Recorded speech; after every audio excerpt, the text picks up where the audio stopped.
Have you spent hours and hours trying to understand a topic while preparing for an exam, only to end up with a bad result? The problem might not be that you didn't study enough. The problem might be that you didn't study effectively. Today, I will be showing you different learning styles and how you can effectively apply them and maximize them to your advantage, not only for exam preparations, but also for your knowledge seeking endeavors.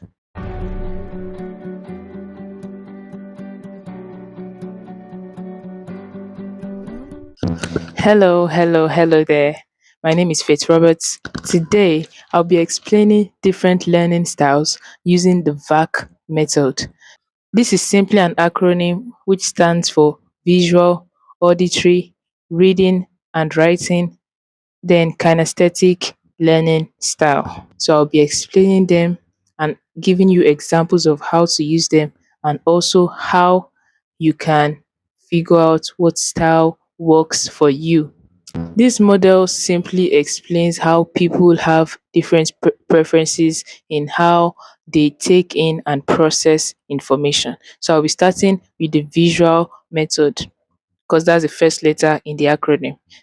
This set of people learn best by seeing. For this set of people, they prefer diagrams, color coding, charts, and videos.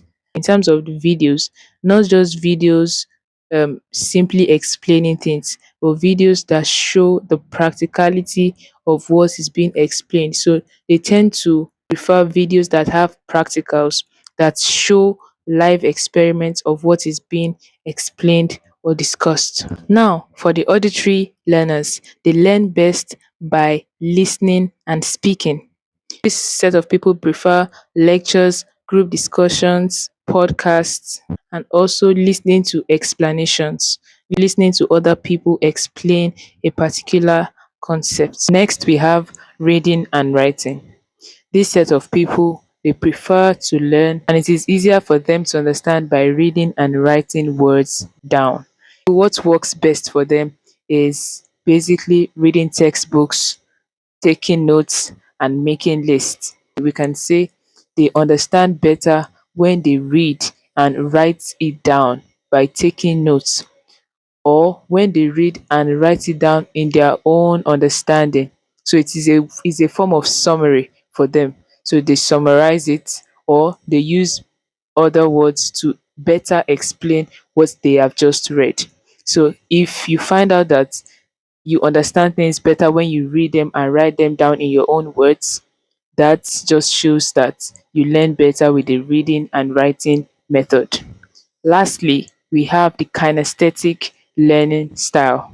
These people learn best by doing and experiencing. So it is not just enough for them to read a material, it's not just enough for them to listen to or even watch a video. They learn best by experiencing what they are being taught.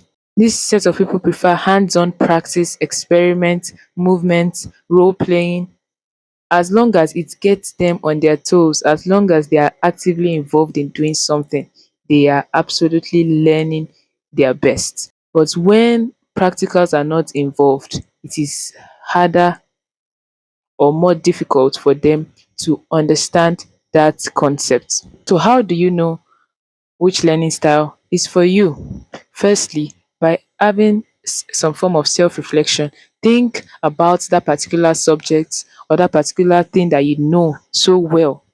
Or it can even be a skill. How did you learn it? Was it by watching videos? Was it by auditory method? Was it by reading and writing or kinesthetics method? Figure it out, and that is one of the way to know that okay, I learned this thing using this method and it has stuck with me ever since. That means that is what works for me. That is one of the ways to know. Another way is feedback from family, from friends. Ask them. They are the one that see you, they see you best, they see you better than you see yourself, so they can actually have answers to that. And lastly, by trial and error, try the different learning styles. Pick a particular thing you want to learn and try those different learning styles and see the one that sticks at the end of the day. That is the one that's appropriate for you. Now I want you to know that don't just limit yourself or restrict yourself to one particular learning style. Try to be versatile. Okay, let me try this method today. Let me try the kinesthetic method, because there are certain things that you cannot learn without hands on activities. For example, someone wants to be a baker.